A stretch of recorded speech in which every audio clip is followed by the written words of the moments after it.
Hello, and welcome to the ThinkMHK podcast presented by the Manhattan Area Chamber of Commerce. On this episode, you will hear from two of the 2023 15 Under 40 recipients. The 15 Under 40 program selects 15 nominees each year to honor and recognize the accomplishments of outstanding young professionals who make a positive impact in the community and excel in their industry. We look forward to hearing their stories. Thanks for tuning in today. I'm your host, Jason Smith, President and CEO of the Manhattan Area Chamber of Commerce. Our special guest for this segment is one of our 15 Under 40 winners, Ashley Urban with Cura Insurance. Hey, Ashley. Hey, Jason. How are you? I'm doing great. So real quick, a lot of people may not recognize that name. You just had a name change, Cura Insurance. So talk about that and why you decided to do that. Yeah. So I launched, my business partner, Michael Goodpasture, and I launched the Alms Group Insurance, about 3 years ago. And the Alms Group shares a brand with a real estate company and then there's some other kind of back office companies. And we weren't sure if that was going to be the right brand for us. We can't quite do Alms like the real estate company does. We are not as profitable, and insurance agencies don't tend to be profitable in the first few years, unlike realtors who can just pop over from another brokerage and sell and make all the money. Along with a couple other items. So Mike and I, we wanted to hang on to the caring and community component. And so Cura, which is Latin for care, is the brand that we decided to go with and what we're doing rolling forward. Awesome. But for those who think, oh, Ashley went to another group, that's not. It's the same group. Same group, same products, same people, same all the things, just a different brand. You were just recently picked in the first class that the Chamber's ever done of 15 Under 40, and that's where we recognize 15 individuals under 40 years old, or young professionals, as we call them, who have achieved both in the community and in their professional and personal lives. And so it was a pretty big. It was very competitive. There were a lot of people that were nominated, and congratulations on being one of the winners. So tell us a little bit about yourself and how you ended up in Manhattan. Yeah. So I feel like kind of the cliche story. I met my husband at K-State. We couldn't decide where to go. He's a small town kid. I would have liked to go to a bigger city. So Manhattan was pretty much it for us. It was the in-between, and we couldn't decide on another place. So here we are. So we've been here since, 2008, so 15 years. He works up at InBav, and he's been working several different large projects. He was on every phase of the football stadium. I was at Meadowlark for several years before popping into insurance about 7 years ago. And we've just grown to love this city and build our family here and our business and our life here. And here we are. Got it. So where are you from originally? From Topeka. From Topeka. So, and you came to school at K-State? Yep, came to K-State. He was a Silver Lake boy, so our families are both back in the Topeka area. So they're just right down the road, which is nice. When you graduated, you went straight to Meadowlark from there? Went straight to Meadowlark. Yep, I was actually working at Meadowlark previously, and I went into administration, worked for some great people, Lonnie Baker and Annie Peace, and I learned a lot. It was a great experience right out of college. What made you decide to start your own company? So it was really about kind of controlling my life and being the architect of my life. So long-term care administration is a very, very hard and demanding field. There's not a lot of downtime. It's very much not only an 8 to 5, but it's an 8 to 10 o'clock or whenever you're needed, on call all the time. I knew that's not what I wanted when I had a family. And so just being the architect of my own life, I looked for about 2 years into other options and opportunities. And insurance, while not my first pick of professions, it allowed me to build the life that I wanted around my family. And it has been great. And I now love insurance. I'm super nerdy about insurance. But I was really just taking control of my life is kind of what led me there. How did you feel about being named one of the 15 Under 40? Yeah, it was an honor. Honestly, I was, surprised, as I think many people are.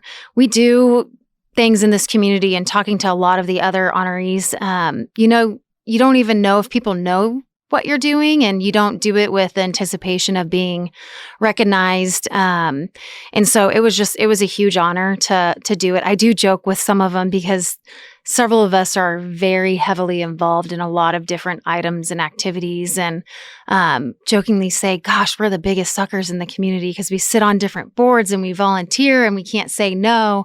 And reality is our community needs more people to engage.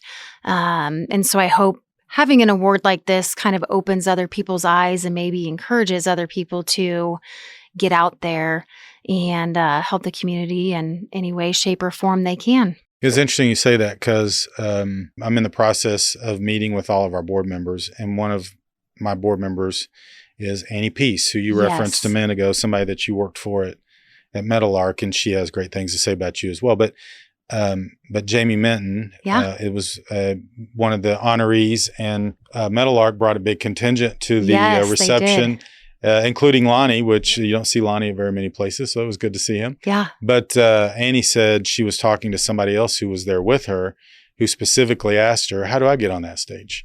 Good. And so it is something that I think will inspire other people to get more involved. And as you rightly pointed out, you always ask busy people to do things because they're busy because they do things. Yes, and exactly. we gave this year's Volunteer of the Year went to Matt Crocker, and he sits on boards. And at the annual meeting, and the first thing he says is, I don't know how to, clearly I don't know how to say no. Yep. It is a thing. That was my goal for this year. And I think honestly, in the past few weeks, I've said no to 4 different board. Pheasants Forever, I don't think was a serious offer. But yeah, you have to learn to say no. Pheasants Forever sounds like a fun board. It's probably fun, but nope, that's a hard no. From our end, we just asked you to serve on our revamped Small Business Council, and you agreed to do that. And so what was something about that made that appealing as opposed to some of the other things that you've said I'm saying no to now? Yeah, no to. Small business, so that is more of a business focus. A lot of my focuses are very geared towards kids opportunities, philanthropy, Optimist Club, Flint Hills Foster Teen Camp I dig into, the Young Trustees I do, their Letters for Santa, which is all kid-based. Needed something that was more business-based.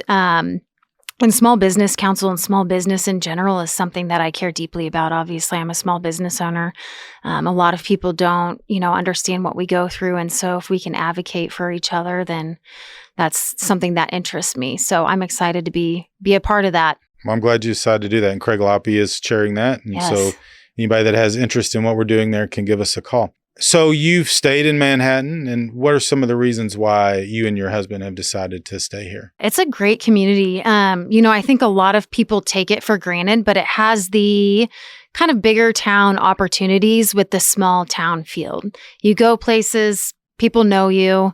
Our people are here. I mean, I was just thinking about it. We've been out of college for over 10 years now, and we've been playing on the same softball teams and volleyball teams and all the things for this long. Our people are here. Our gym, our hairstylist, I walk into Nespers and Chad at the liquor store knows me and knows what I like to drink. And so it's just our spot. And the people here make it really, really special. And that's not something that you get in a lot of communities, big or small. Yeah. And it's interesting. And I've lived in big cities and smaller communities, and even in so my brother and son have both lived in Dallas. My son currently lives in Dallas. And, even in Dallas, you sort of end up in a small kind of neighborhood anyway. So it really, with the exception of some really major things like professional sports, and in that case, we still can drive to 2 hours to Kansas City and see the world champion football team, right? Exactly. And, so there's some really unique things about that. So you have a little girl. Yes, I do. Yeah. Yep. She's 3.5. And so you talked about living, some of the things, reasons why you stayed, but I would assume some of it too has to do with family and for opportunities for kids and how that works. Yeah. So actually it's fun. I'm officially a soccer mom, which I love. I played club soccer at K-State, and then I've played and stayed active in the soccer community since then. So Coach Abdu, who, if you're from the area, Abdu, he's coached me and I've played in his leagues and I've helped volunteer coach for him. And my little girl's finally playing soccer under Coach Abdu and Coach Pedro. And it's things come full circle and it's really neat to see. But it has all the opportunities that you could want for your kiddos, any sports, whether it's soccer, gymnastics, as well as academic. There's plenty of opportunities in this town, and there's people who make those opportunities possible. So what are some things or a thing that inspires you or motivates you on a daily basis? From the kind of the community standpoint and the philanthropic standpoint, I really think a lot of it was from my upbringing. My family was fairly involved in items. We always did the walk to raise money for this. And at Christmas, we always picked a philanthropy to donate money to and whatnot. And so that's something that's been engraved in me. Grandma always said, she said, if you're feeling crummy, you're having a bad day or a hard time in life, if you just go volunteer or give back in some way, it helps you feel better. So a lot of that's just how I feel. I was also blessed enough to have tons of opportunities as kids. I was in camp. I played all the sports. I did the things. So just seeing people lack those opportunities and wanting to give that back. From a business and professional standpoint, a lot of it really is just control and being the architect of my life and being long-term focused and driven and just kind of knowing the path I want to be on and not steering from that and goals I'm shooting for. So that's what really kind of keeps me in line there. So as you talk to young people, and I'm sure you see them at different things, who are just getting out of school and entering the workforce or starting their own business like you did, what's some advice that you give them? Gosh, so my mom always said it's better to take risks and mess up when you don't have a mortgage, you don't have a husband, you don't have a kid. So I would 100% back that. When you're young, it's time to take risks. So chase those ideas. If you have dreams, chase those dreams. They don't always work out, but they open other doors and create other opportunities. I think one of the other big mindset shifts for me was, you go from college and you're very, very self-reliant. A lot of it's about your individual performance. And as you get into the real world, you realize it's more about being resourcefulness. And so building a network, surrounding yourself by people who are smarter than you, who you strive to be, inspire to be is really important. And luckily I had that both again with Annie and Lonnie right out of college. So that's really, always reaching for your dreams and reaching above where you're at is the best advice I could give there. I'm going to touch on something you said a minute ago and ask you to expound on this because I've heard rumors, but you actually mentioned communicating with your fellow honorees. Is there like a group text or is there Gosh, that's a great idea though. Well, I hear because somebody said, this group, they want to get together and have dinner and talk to each other and stay connected. And so have you talked about that at all? I did. That was something that I'd actually kind of shot back to Dina. This is the first year and gosh, the amount of work it takes to pull an inaugural anything off is incredible. But I think a lot of us know each other in passing, but again, we don't always have the same interests. We're not sitting on the same boards or doing the same things. And so there's been a few that we've met outside of this, just gone and grabbed coffee and gotten to know each other a little bit better. And it's fascinating to see what they're passionate about and what they're involved in. And you realize we're all kind of in depth in our own little areas and own little corners of this community. So while you don't see them out and about, they're very active in other ways. Yeah. And I think the thing that sort of ties everyone together is just their passion for Manhattan or the region or their community. Because we had a couple from Wamego and one from Junction City. So there are probably a lot of things you all could accomplish together. So that would be an interesting exercise. So let us help with that if you can. Yeah, if you can get us all together, man. That would be hard, but yes. Maybe it's something we can try. So I know you probably listen to the ThinkMHK podcast on a regular basis, but other than that, are there any podcasts that you listen to or publications that you read on a regular basis? Yeah. So, and Charlotte knows this, I am an avid audiobook person. I'm not huge into podcasts. There's one called Insurance Guys I listen to quite a bit. I'm sure that's a barn burner. It's riveting, right? Yeah. They're pretty funny, which gosh, that's the only way you could get through any of it. So, there's other ones I listen to. I like a lot of fitness and health items. And I used to listen to a lot of economists, but then I'd get obsessive and paranoid. And so I learned I need to cut back on some of those items. But yeah, I burn through about 120 audiobooks a year. Of all different types. So doing my math correctly, that'd be about 10 a month. That's a lot. Yeah. It takes me 2 or 3 days to get through them. Yeah. So do you listen while you run or work out or whatever? Yeah, run, get ready in the mornings, work out, drive in the car, in bed before I go to sleep at night. What kind of books? Just all kinds? Yeah, all kinds. Morning, I'll listen to more professional development books. Night, I listen to more so fiction. My husband and I are big on, Brad Thor. He writes like Scott Harvath. They're kind of spy masters, very terminalist. A lot of people know that one. So yeah, mindless stuff to fall asleep to. Well, that's the end of the interview portion of our show. We'll now move on to the famous or infamous, depending on who you talk to, rapid fire section. Okay. So I know we warned you a little bit about it. So do you think you're ready? You ready to move forward with that? I think so. Fire away. Okay. So number 1, describe your perfect day.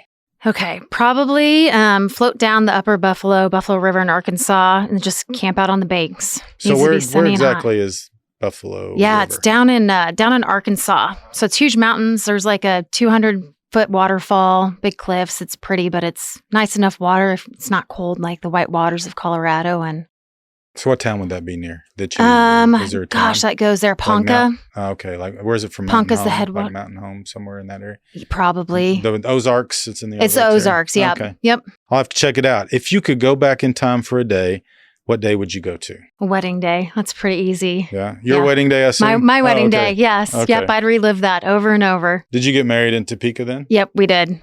So all of our hometown spots. What job did you want as a kid?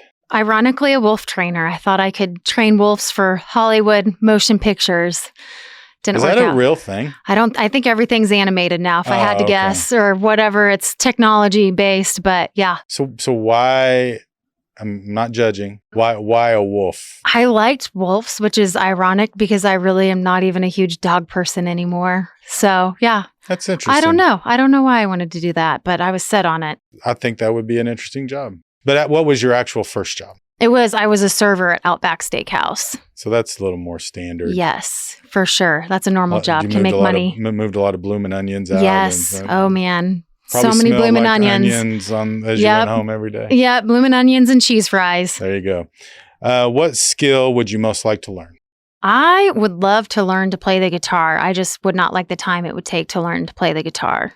I tried to teach myself, and it's a lot of practice. A lot of work. Yes, I think I tried for like a year, and of course, you forget everything. As soon as you put it down. But you do get the calluses. You do. And everything. And yep. It's pretty cool. Where is the coolest place? And by coolest, we mean kind of hippest. Not the coldest. Not coldest. The coolest, because I don't want you to go. The Arctic. Yeah. What is the coolest place you've traveled? Probably the coolest, and I think it's probably because it caught me off guard. Were the Germanic countries, so up Germany, Austria, Switzerland. Went to Amsterdam for a little bit.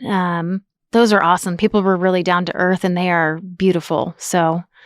It was a really, really fun vacation. Was there a particular reason that you went there, or was it a tour group? Or kind of, yeah. Before my husband and I decided to have kids, I took 3 weeks and went to Europe and traveled Europe and stayed with my best friend in London, and then just traveled through. I think we went to like 9 different countries. And this is what I do when I'm young. Do before you have kids. Check that off your bucket list. Speaking of when you're younger, what did you do as a teenager that makes you cringe now? Oh man, I listened to a lot of punk rock back in the day. That was kind of the thing in my time and frame, and not something I can handle much of now. So give me an example of a band that you. Oh my gosh, like Taking Back Sunday, The Used, Brand New.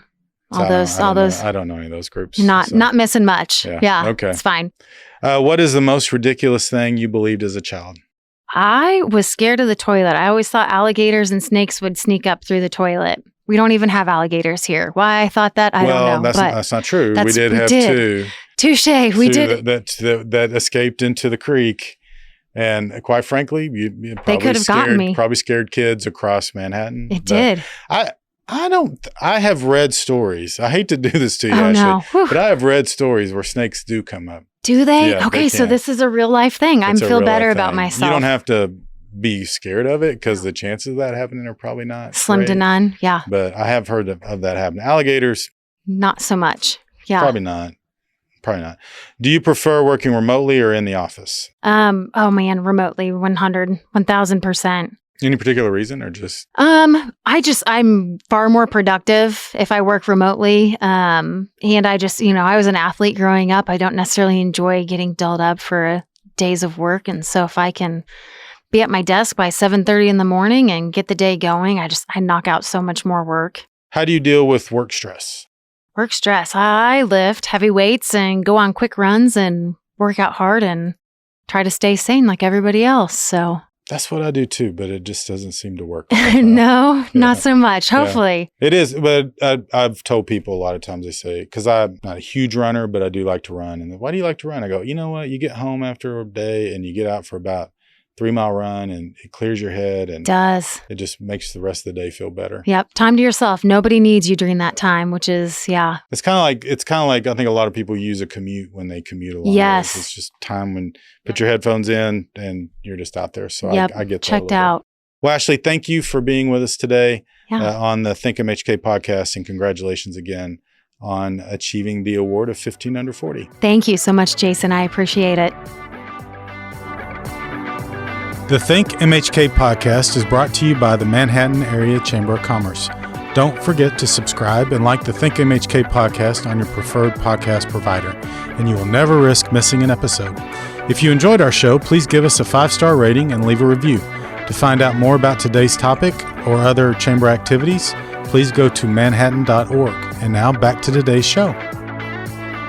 We're here today with Rebecca Robinson, the new CEO of Kansas State University Innovation Partners, and another one of our 15 under 40 winners. Hey, Rebecca, how are you today? Hey, Jason. Good to be here. Well, first of all, let's talk about your new position. Congratulations on being named CEO of KSU IP. Thanks so much. It's really humbling that the board of directors had the confidence in me to lead our organization. It's both humbling and empowering, and especially as a young female, I am really thrilled and honored to advance our organization. Yeah, so you're a repeat visitor on the podcast, so most people know you and know your story, but talk a little bit about how you ended up here and how you ended up at KSU IP, and maybe a little bit about what KSU IP does. I, like a lot of folks who've been on this podcast and a lot of folks in Manhattan, came to Manhattan through K-State. So I actually came as an undergraduate student, and after my 4 years at K-State, I had every intention of moving to Kansas City after graduation for an opportunity there, but that also happened to be the year that we announced that Manhattan would be the future home of MBAF. And at the time, I was interning at what was then the Institute for Commercialization, now K-State Innovation Partners, and was supporting our economic development partnership that we have with the Chamber and a number of other regional partners.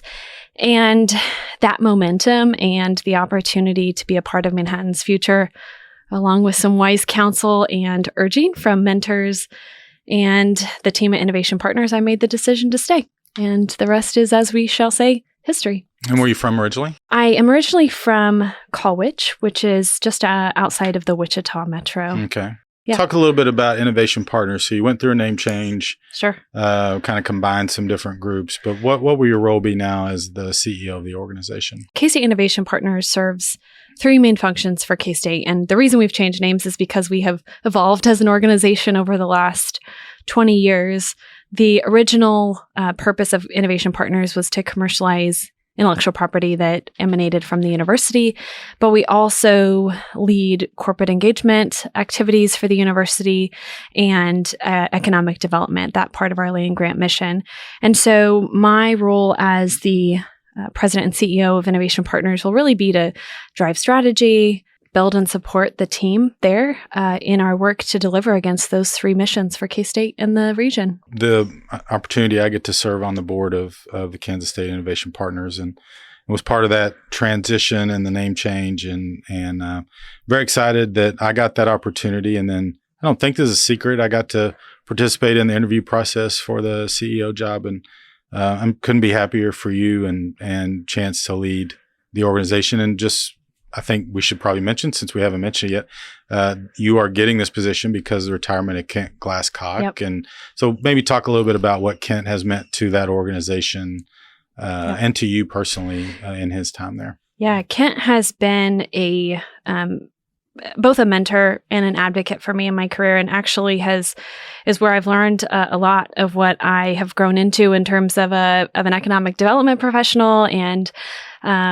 a corporate engagement advocate and professional. And Kent really has forged the way for our institution to evolve into really its multifunctions today, as well as being a critical partner and a strategic role for K-State in its future, has really positioned us well, both in the community and sort of his leadership and vision relative to what Manhattan and Kansas can be and what K-State's role in supporting that is. So I'm really thankful for Kent's leadership over the last 20 years, and I'm excited for him in this next chapter. Yeah, and he's retiring from that position, but he's staying on with the university in other roles. So excited about that. Maybe we can get him on the show. You'll have to talk him into coming onto the show with us, because I don't think he's been on yet. So I don't think he has. That'd be great. Yeah, but we're here to talk about you, and you, again, were one of our 15 under 40 winners.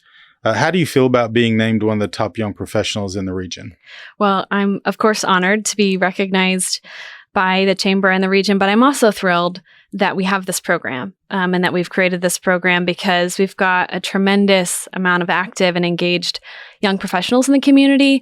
And I think it's great that we as a community are recognizing those significant contributions to this place. So, yeah, and it was a pretty impressive group of individuals, certainly, absolutely, as it relates to accomplishments and things that they've done in their careers. So, absolutely, yeah, a great group of folks. So certainly you were worthy, and again, congratulations on that. But let's talk for a minute about why you've chosen to stay in Manhattan. You talked briefly about why you stayed after graduation, but you've had certainly opportunities to go other places. What makes you stay here? I love Manhattan for a lot of reasons. One, it's a really progressive and forward-thinking place in many ways.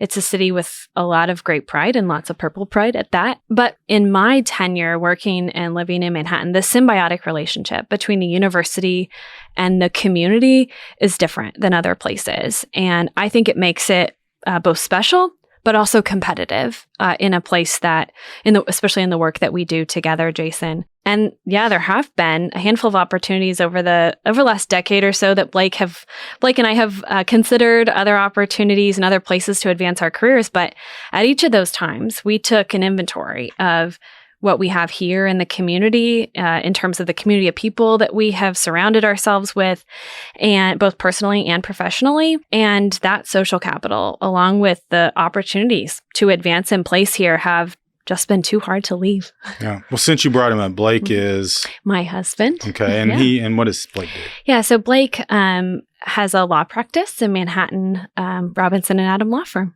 And you and he also have a side venture. I've read in the paper. We've not talked about it a lot, but it's kind of a cool little story. We do. So in 2018, I started the wild journey of a PhD program. And Blake at the time was looking for other ways to spend his time, because my time was largely consumed with coursework and homework. And so he picked up an old hobby that he had, pottery, that he had done in high school. First started out at the Manhattan Arts Center, going twice a week. And pretty soon we had more pottery in our house than we knew what to do with.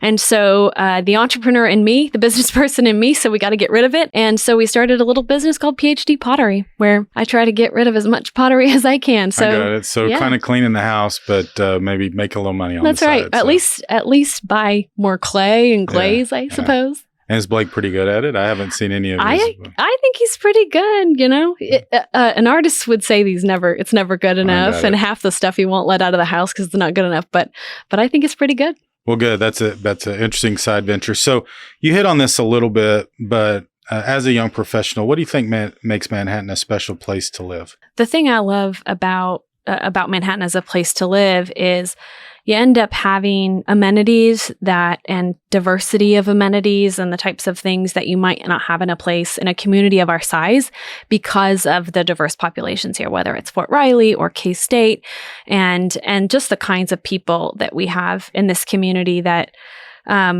really make it unique as a university and a military town that is different from other communities of our size. I find that to be true, and we talk a lot about the vibrancy, even though we say it's a community of 50 some odd thousand people. It doesn't Certainly feel like doesn't a feel like community it. of 50,000 people. So I think that's helpful.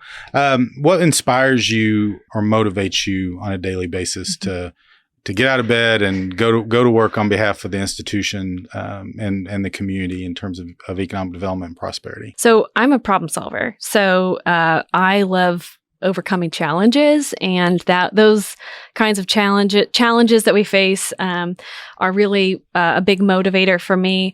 I'm also an achiever, so setting and achieving goals, and we, I think, have a lot of hope in this town in terms of what we could be or aspirations, and so working to achieve those really motivate me. And then the last thing would be helping others. I really like and find a lot of value in helping other people. And so trying to make people's lives better and make this community better and this university better are really, really motivating for me. Great. As a young professional, what advice, and you probably, more than a lot of our young professionals that we've interviewed for this, you get a chance to have these interactions fairly regularly, but what advice would you have for a young professional who's just getting out of school and entering the workforce? The one thing I would say primarily in terms of young professionals is one, join HYPE. The Manhattan Young Professionals at the time, now rebranded HYPE, was something that was really impactful to me when I stayed in Manhattan, especially as I was getting out of school.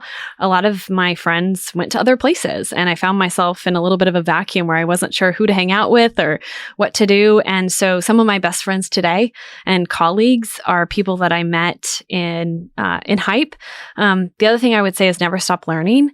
In terms of advancing your career, it's going to be the growth opportunities, the learning opportunities that really drive long-term success. So even if you're just getting out of school, you're not done learning. Yeah, no, that's good advice. Now, going back to HYPE, Yeah. And you were one of the people who I think got in Wayne Sloan's ear a few years ago about updating the program, and he drove that in his year at chair. But you also know the chair this year, right? They've made a lot of advancements over the last year and a half, and a lot of that has to do with our chair. And my colleague Stephanie Pierce has been a really great champion for HYPE, and in really, I think, taking the great programs that HYPE has developed to the next level and thinking about what we as a community and a region can do to retain those young professionals, to help them grow professionally and personally and build community there. And I think she's been doing a great job, and it's great to have her on my team. Yeah, we do too. It's interesting. We've had some really good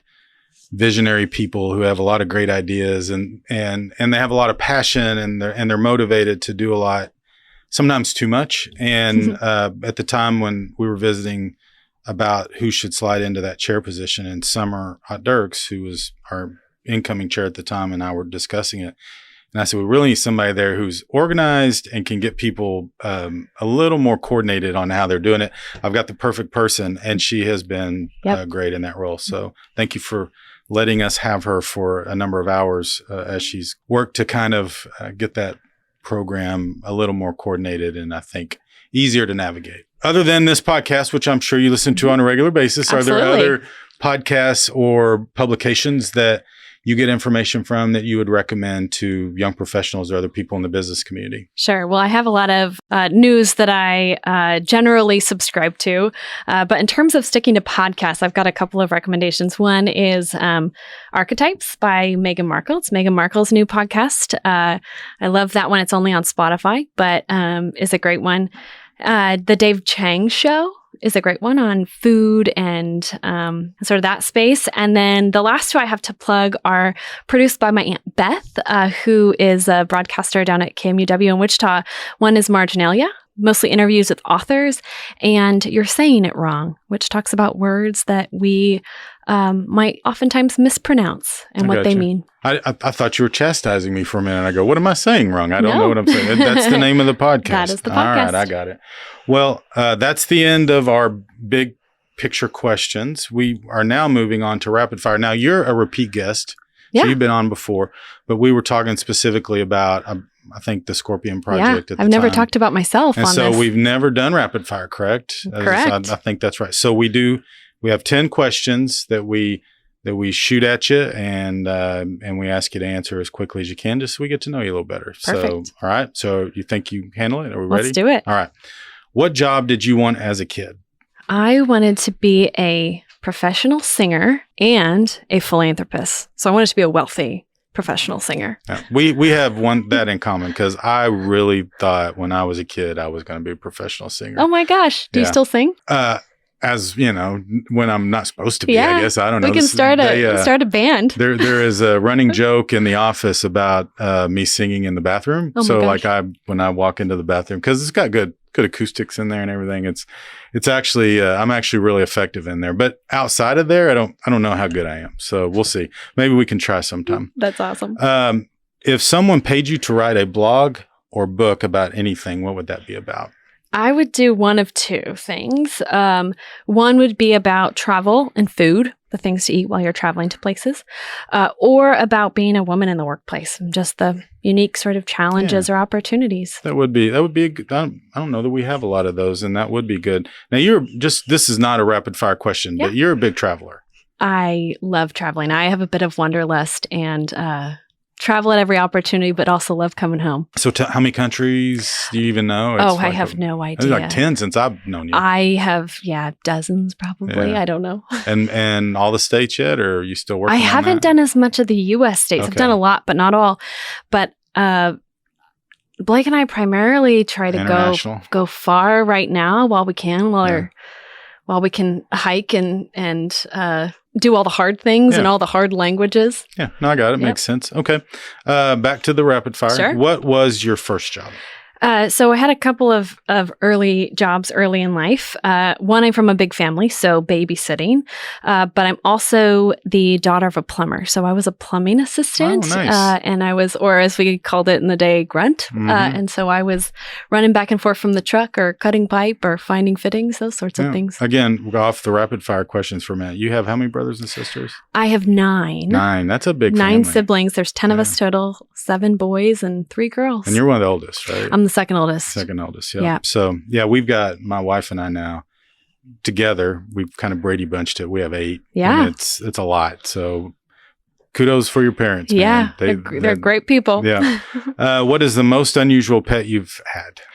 We live kind of out on a farm. I grew up out on a farm. And one day my dad found in a hay bale some abandoned baby raccoons and brought them home. And so we had a rescued raccoon named, and the one of the litter that survived was mine, and her name was Pocahontas. Oh, so okay. That was my raccoon. Of course, there was Miko. Miko was the actual raccoon. But there were 3. There was Miko, Cocoam, and Pocahontas. Oh, I gotcha. And of course, Pocahontas is the one who prevailed. Yeah. All right. That is an unusual pet. So you mentioned that you're a big traveler, so this might be a harder question than it is for most, but what's the best place you've ever traveled to? It's actually an easy question because hands down, my favorite place is Japan. Oh, okay. So far, if you can go to Japan, go. Yeah. I haven't been to a lot of places. I have been to Japan and I had a good time. It wonderful. It was great. Yeah. People there very friendly, is exceptionally clean. It is. It's unbelievable. The efficiency, the cleanliness. It's I do have to tell a story. We're gonna get off track a little bit, but I do have to tell one of my Japan trip stories. So I was at the time I was the economic development director in Lincoln, Nebraska, and the state sent a contingent to Japan for a trade mission with the lieutenant governor. But we went early because Lincoln is the home of the North American Assembly Plant for Kawasaki. Mm-hmm. So all their North American assembly operations come out of Lincoln. They have a couple other places, but they're managed out of Lincoln. So we would go fairly regularly, and they would set up meetings for us to meet with their suppliers because they wanted their suppliers to be located close to them. So they're in Kobe, which is not. It's a big city, but it's not international. Right. And we were in Osaka, and Osaka is a little more international, but not like Tokyo and the Tokyo region. So that's where we were. And so we were, first day of our meetings, I was with a gentleman who was the international director for the state of, I almost say Kansas, Nebraska. And he had lived in Japan, and he had been telling me how much I was going to love it and all the great things about it. And so we went to the meeting, and you've been to meetings with Japanese companies. And what do you always do? If you're there in the morning, you go have lunch. And if you're there in the evening, you go have drinks. So we were there in the morning, and they said, well, let's get in the van and we'll all go have lunch. So we're driving literally in rural Japan. The gentleman from the state of Nebraska looks back at me and goes, oh, I'm telling you right now, this is going to be the most authentic Japanese meal you've ever had. You are so lucky. We are going to be dining, I promise you, kind of like rural America, right? It's going to be the way you can experience the way it's supposed to be. So we pull into a restaurant. Of course, I can't read anything, right? There's nothing written in English at this point because we're very rural.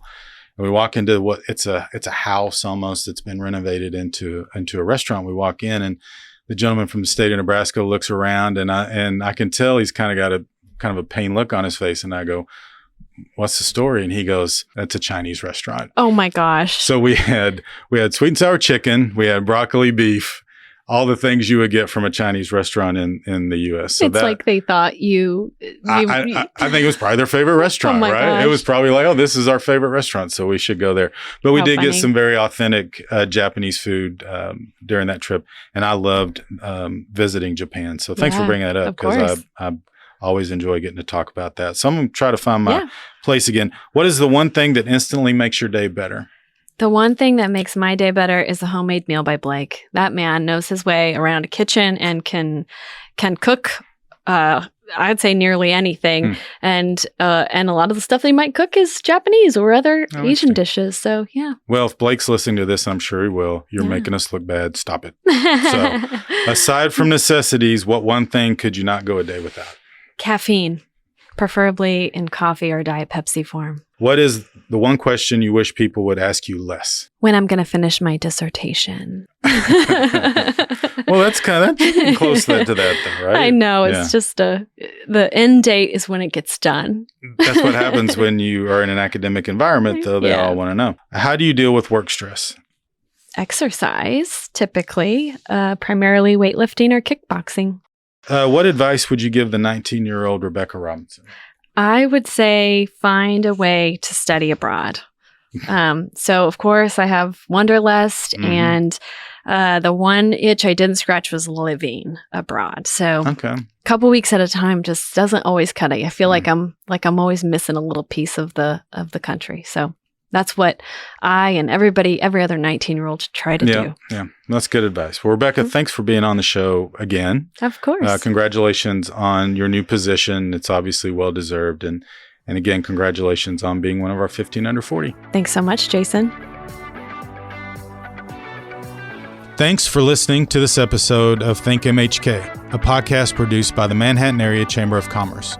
If you enjoyed the ThinkMHK podcast, we'd love for you to subscribe and share it out on your social media channels.